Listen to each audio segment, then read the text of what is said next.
Hello, peaceful world. Here is another update from Ukraine from a perspective of a citizen, a young mom, and her precious poor baby who is now sleeping behind me, and I hope she will do so for the remaining of this video because it is kind of very, very special to me. As I mentioned in the previous one, I'm very sentimental about her upcoming birthday. It is the first one. I think it is the biggest event in my life. Maybe I've lived a very boring or unimportant life. I do not know. But yeah, today I wanted to reminisce about the way it all came to be, about my pregnancy, the plans, how it all went, how the war played the role or didn't, and so on, because I'm afraid to lose these memories and I want to have something to on, look back at. So, yeah, here it comes. How did it all begin? Mia was a very a wanted child by my husband because he wanted to have a kid for a very long time. And I took my time, I wanted to live, I wanted to have fun, I wanted to, I don't know, work, travel, and do all kinds of things. Faced a lot of pressure from many sides, but I stood my ground and I do not regret for a bit because I did it for the right reasons, and I think I caught the moment just right, except for the war. This was not a part of my plan whatsoever, but you can't plan anything. Life brings its surprises. So, anyhow, we were planning, we were preparing, I was taking all the vitamins, we did all the doc tests, and we were approved for the process, if you know what I mean. And that process, the process of conception, was actually my least favorite. And I know it is not only for me, but for other girls as well. Because, it takes out the romance somehow. And I again felt a lot of pressure and certain expectations, and nothing is certain. And I knew that these things can take time.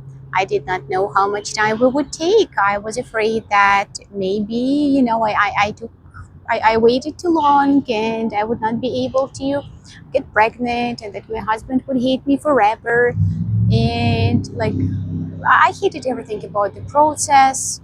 I felt that I was seen as an incubator, which is not bad, right? Like, this incubation function of a woman is amazing, actually, the way I see it now. But at the time, it was all new, it was scary, I felt very insecure, and the period of conception is my least favorite. I absolutely hate it. And if you're now in this period, I am with you, I sympathize with you. Yeah, it's not very pleasant. You feel that you're being kind of used, and it will pass, hopefully. One way or the other, it will end, and it did for us. Not in a perfect way. So we were trying to lead this healthy lifestyle, though I did struggle to give up smoking, and I smoked here and there. And I remember that after a couple of months or a few months of trials, like in wasps, it's the season of wasps. I may start running in the middle of the video. Apologies for that. So at some point, I was trying to get my ovulation. It was never found. Wasted a lot of money on those tests, and I remember that I did some calculations, period and possible ovulation, if it ever existed. I was not sure. And according to my estimations, I could afford to have a very relaxing trip in Lviv, which is see, fucking wasps. Oh, okay, that was close. It's gonna be a very dynamic video. I grant you that. So, yeah, according to my estimations, I could afford to have a very relaxing trip in Lviv. And a relaxing trip in Lviv means drinking and eating like a pig, because that is the city which is very Cafe Dance. It is very delicious. They have my favorite tincture, which is served only there. And I thought, okay, maybe this few months of trial, retiring, and we'll have this little break, and then it's gonna be easier to go on.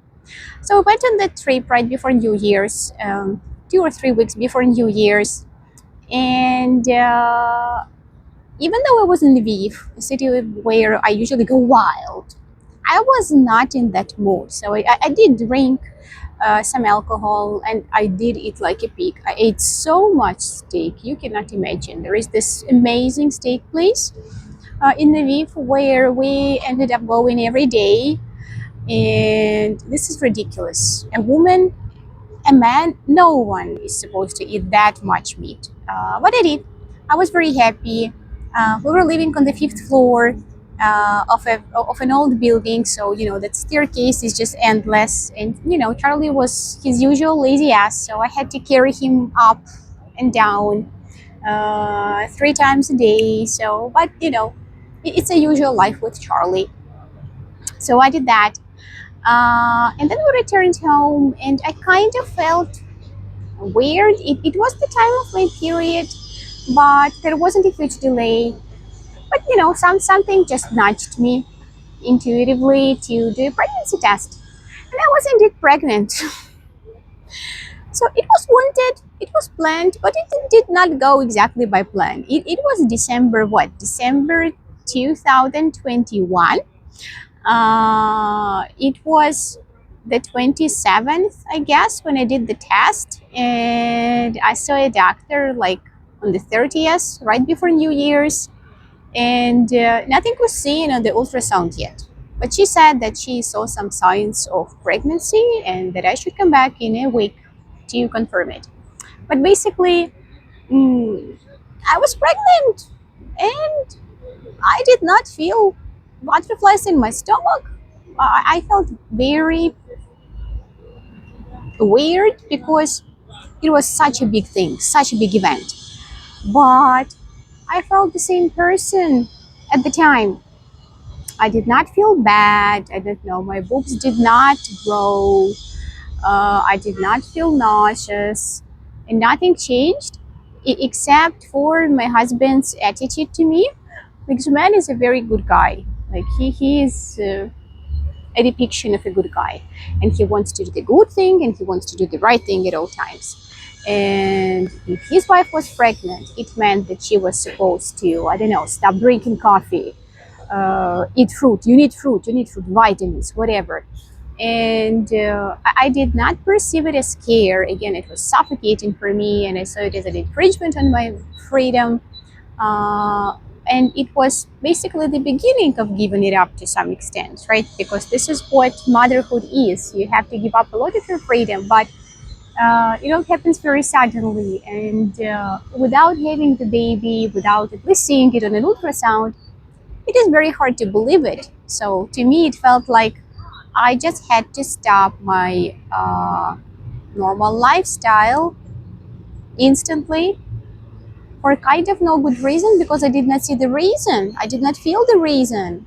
And it was hard, really, really hard. Plus, I had this attitude to the first trimester. Like, I know that statistically, there are way too many miscarriages, and way more women than you can imagine miscarry in the first trimester. So I did not allow myself to like embrace my condition fully. So I did try to be reasonably careful. I did pay attention to my diet the best I could. Not enough for his man, not enough for his man. Of course, he was very concerned, and I did not follow all of his recommendations, of course. But this is a normal dynamic in our family. We're very different people. I'm more chaotic and adventurous.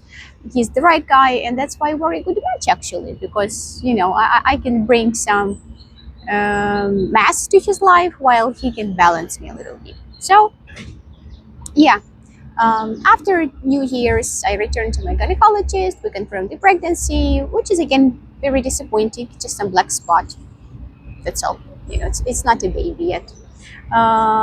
And my nausea, my morning sickness started. It was not too bad, but I felt it. I felt a sudden aversion to certain products like bell pepper. Uh, if my memory serves me right, garlic. I started like processing some foods badly, like cottage cheese. I always liked it, but I just couldn't eat it anymore. And the best part of that first trimester was the sleep. I was so sleepy. I never felt this way. Like I just wanted to sleep 24/7, and it was the sweetest, the most pleasant, the most unbelievable sleep in my life.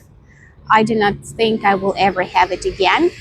And I think it is very nice of nature to bathe a woman in this, perfect sleep right before she is about to lose it for years.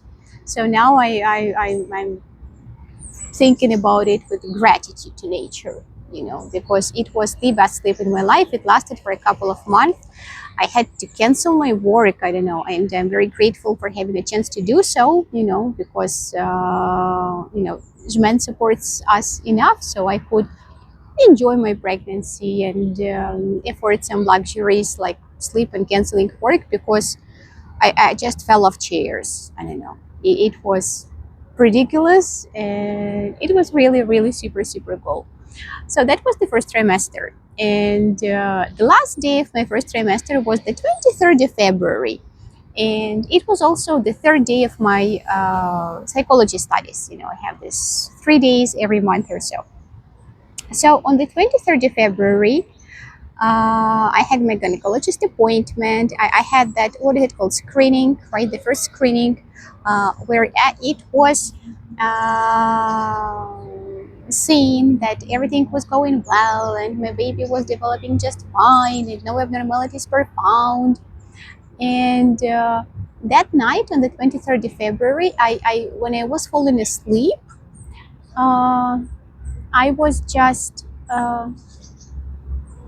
finally allowing myself to admit that I'm pregnant, to accept this fact, and to be happy about it. So I remember that I was falling asleep uh, very, very happy that night. I don't know. I just wanted to hug my belly, which was not present at all yet.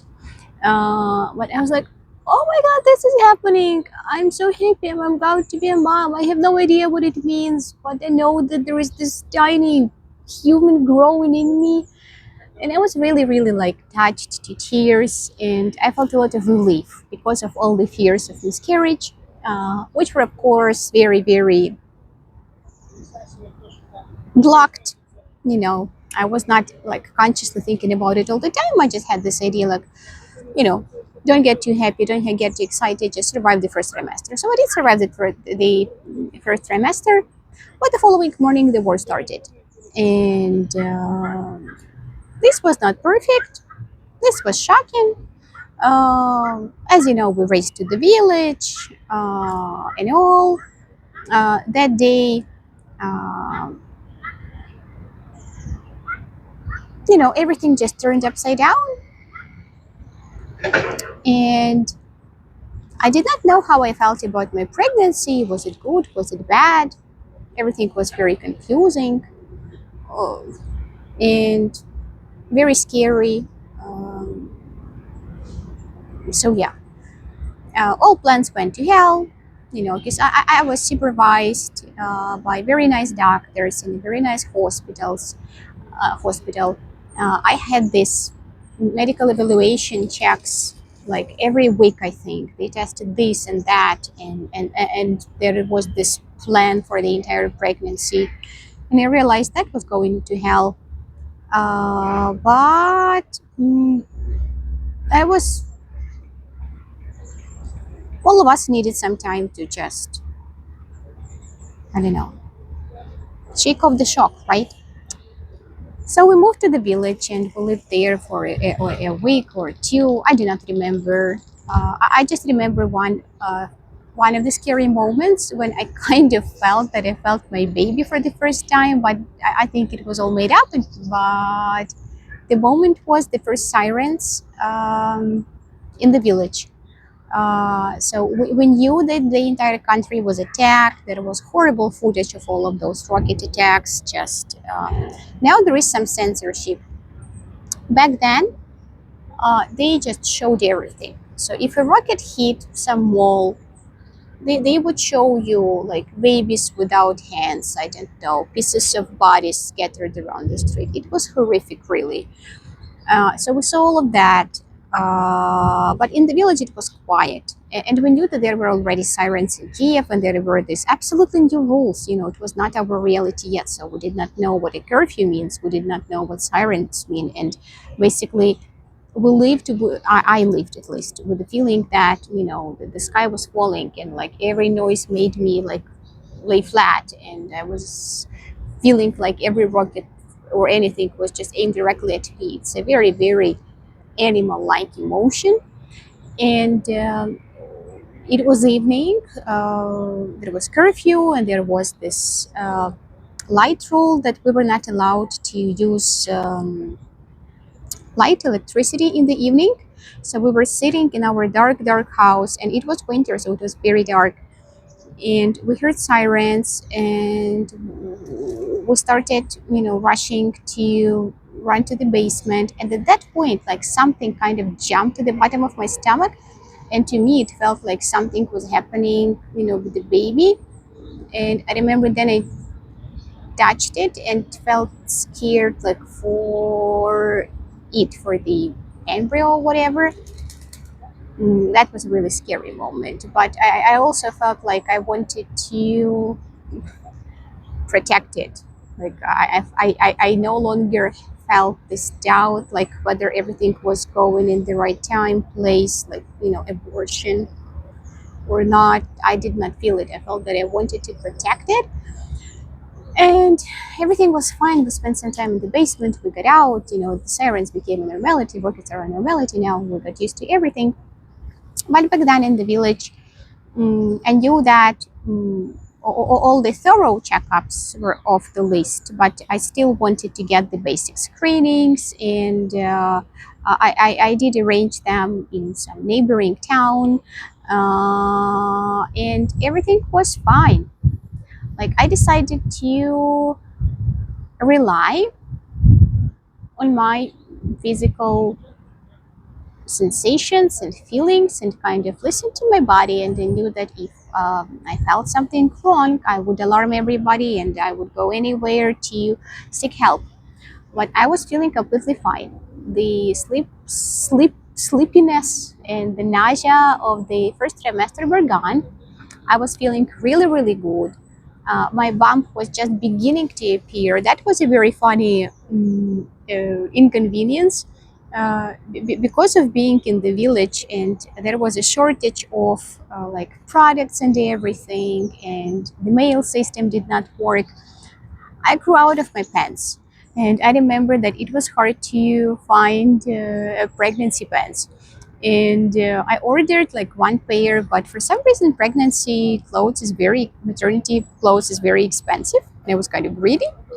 I'm not used to buying expensive clothes. So I got just one pair, but way too late. And I remember how when we took those rides to the hospital where I did the main checkups, just, I don't know, times fewer than I planned to do. I was not buttoning my pants. My pants were unbuttoned, unzipped, just because, the bump was already showing. And they say that you should not press on that area when you're pregnant. So that was a funny thing. But then I found a second hand near the village where I got some comfortable clothes, and everything was good. And I would say that that second trimester was so much fun for me. Like, yeah, there was war, but from that second, when I felt this like desire to protect my baby, uh, I also got very angry that everything was happening this way, and I did not want the war to overwrite my story. I did not want anyone to take the bliss out of this period because I understood that many things in life can be postponed. I don't know, career, plans, advancements, trips, whatever. But my pregnancy was happening then, and I wanted to enjoy it because it was a big event, it was a happy event, and an amazing period which I will not have again in my life. Based on those plans, and now as well. I'm not planning on having another kid, God forbid. Love me very much, but very tiring. So I was just this mad, blissful woman filled with positive hormones who was very angry at the war and fucking killers and kind of trying to be as happy as possible. And it was a really good, happy period in the village. I spent a lot of time in nature. I ate shit actually because we were living with a lot of relatives, and I hate it when older people try to tell me what to eat, what is healthy, what is not, what is good, what is not. Plus, I was pregnant, but I defended my boundaries very clearly, and I said that I was going to cook for myself and I'm not going to eat with everybody because it did not fit into my needs. You know, I had certain appetites, and like when everybody ate at 6 7 p.m. in the evening, it was not comfortable for me already. So I said, guys, like, love you, thank you, but I'm gonna, take care of myself. I'm an adult woman, I'm not a child. Even though you may perceive me as such, this is your problem, not mine. And I ate shit because my cooking, like, possibilities were limited. I did not want to share the kitchen with other women because usually older women, even if well-meaningly, but they are very intrusive, invasive. I don't know, in whatever you do. I heard comments as to how to boil a sausage for myself. I can sausage or other, very basic things. I did not appreciate that. I asked not to do that. I was not heard. So basically, I ate like cold sausages, cheese, bread, and some preserves. But again, I was listening to my body, and my body was feeling fine, and the basic tests I did were just fine. And I thought that it was good enough. And now I think that it was awesome that I was there in the village. The air was very fresh. I saw the spring there. It was marvelous. I walked a lot in nature, and it was cool. It was a bit lonely there, I would say, because again, Usman is a very good guy. He always does the good thing. He always does the right thing, and he was very helpful for the entire family. I would say that he bore. Somebody is waking up, maybe, so I will try to keep walking. Yes, Mika.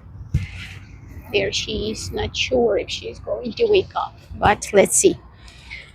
So he was so busy solving everybody's problems, and we had a lot, like hernia of his dad, post-cancer treatment of his wife, his brother-in-law with a newborn baby, um, his very emotional mom.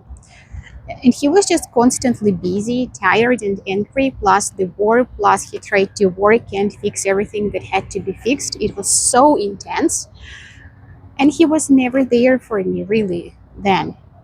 And I think also psychologically, it was very hard because he wanted me out. Like, he tried to kick me out of the country. He said that I needed to leave, and I did not want to do that. So it was very, very hard emotionally. I felt very lonely. I felt that I was pushed away.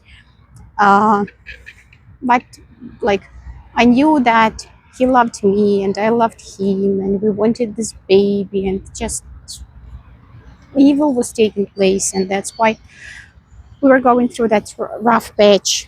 And I shared these feelings with him, and he heard me. And once we returned home, when we felt kind of safer, I had the best third trimester as well, because man was just always by my side. He was caring in a Mm, in a way I like it, not in a suffocating way or very pushy way. But he would give me a hand here and there. We would walk a lot together because, like, uh, from the end of the second trimester, I think I developed this horrible backache, and the only thing that did not hurt was walking. I'm a walker in general, but during my pregnancy, it was just another level. And I spent all days walking.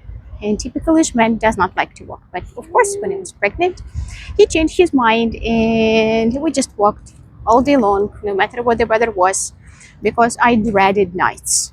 I dreaded them. It hurts so bad. My back hurts so bad that it was unbearable. So the third trimester back home in Kiev with this man, without all the other people who were taking him away from me somehow, I felt very happy too. So overall, I would say that I had a fantastic pregnancy. Yes, the environment was not very friendly.